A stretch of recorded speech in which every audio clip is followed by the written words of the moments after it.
pessoal, bom dia, boa tarde ou boa noite. Nesse vídeo vamos falar das alterações ou achados na cor do plasma. Bom, quando é que observamos a cor do plasma? Normalmente a cor do plasma se observa no tubo esse de capilar, né, do hematócrito, né?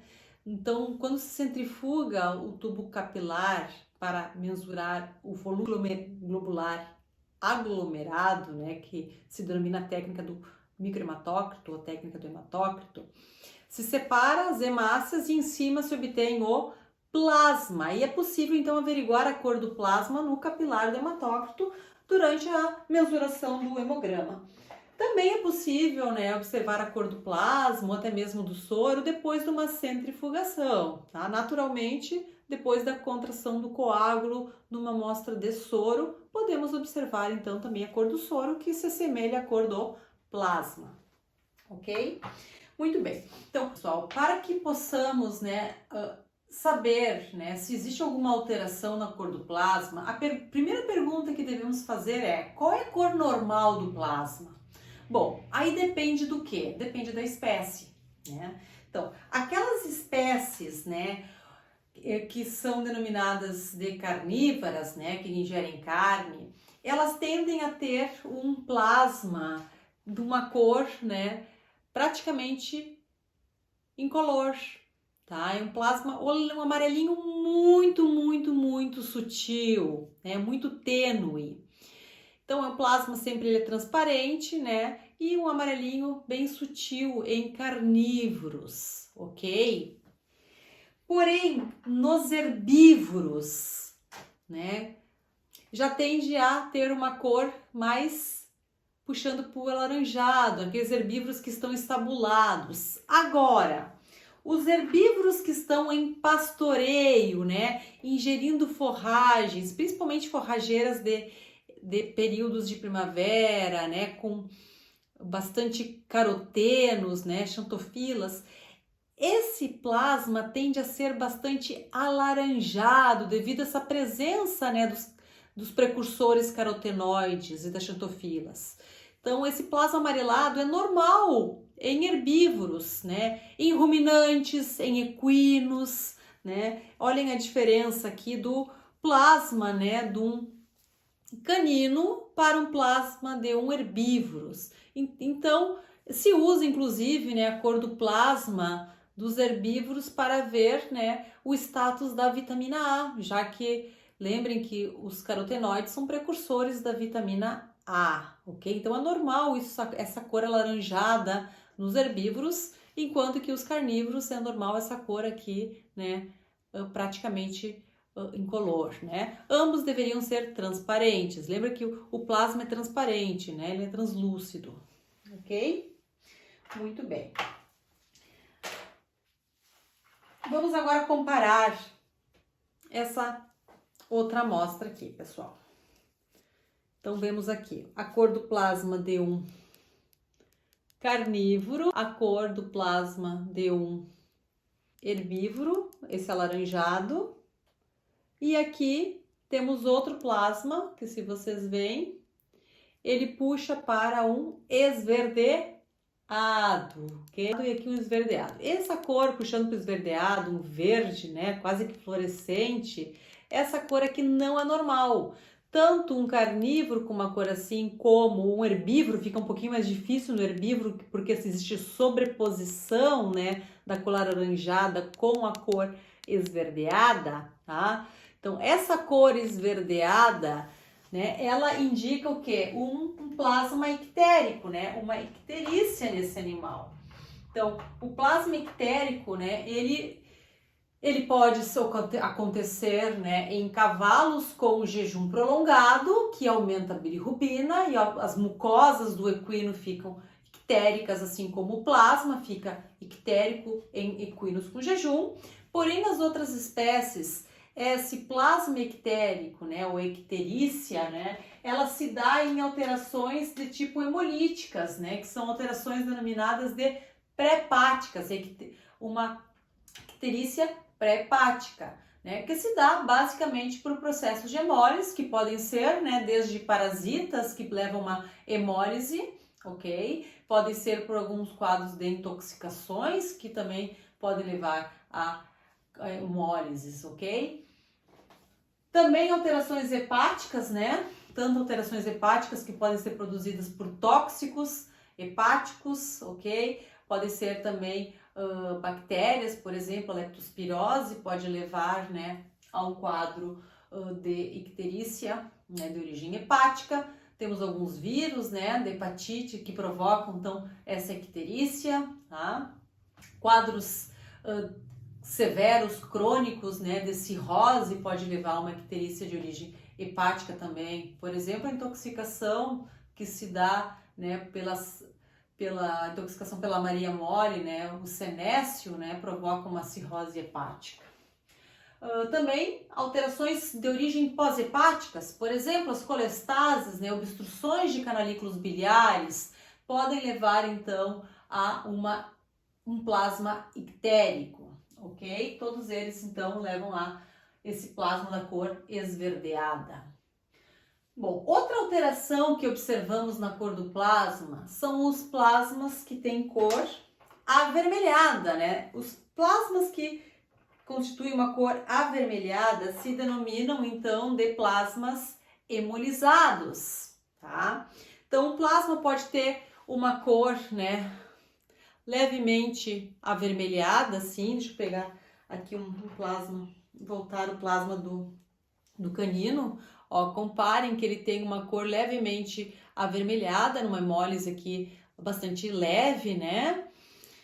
Pode ser uma cor uma hemólise mais intensa, né? Como esse aqui, ó, que se vê bastante avermelhada, né? Um vermelho bem mais intenso, ok? Então, isso aqui é um processo, né, que pode ser um processo de hemólise. Muito bem.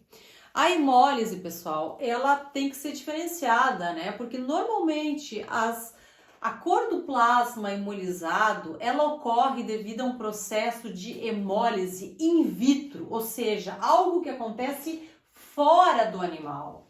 Então, por que pode acontecer uma hemólise numa amostra de sangue? Desde o momento da punção, né, quando se traciona com muita força o êmbolo da seringa e se enche com muita força, provoca um turbilhão na seringa e isso pode levar então, né, que rompam as hemácias na seringa, tá?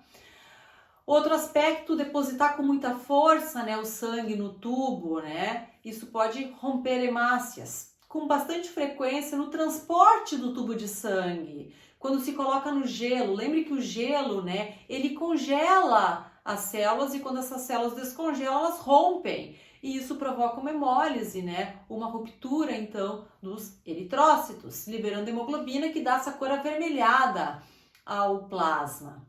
Então, normalmente os processos, né, hemolíticos, eles acontecem, eles sucedem in vitro, dentro do tubo. Ok? Muito bem. E o grau depende da proporção da hemólise que aconteceu. Então, pode ter uma hemólise leve, né, moderada, intensa, dependendo da quantidade de eritrócitos que foram rompidos no tubo. Muito bem. Porém, nem todas as hemólises acontecem in vitro.